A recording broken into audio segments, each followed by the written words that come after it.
Amo ini ang Miagao Church, kabilang sa UNESCO World Heritage Site sa Pilipinas. Apat lang po ang UNESCO World Heritage Site sa Pilipinas. Una, ang San Agustin Church sa Intramuros, Manila.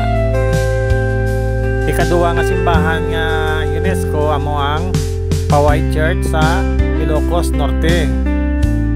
Ang ikatlong UNESCO nga simbahan sa Pilipinas hara sa Ilocos Sur ang La Señora de la Asunción, Santa Maria Church.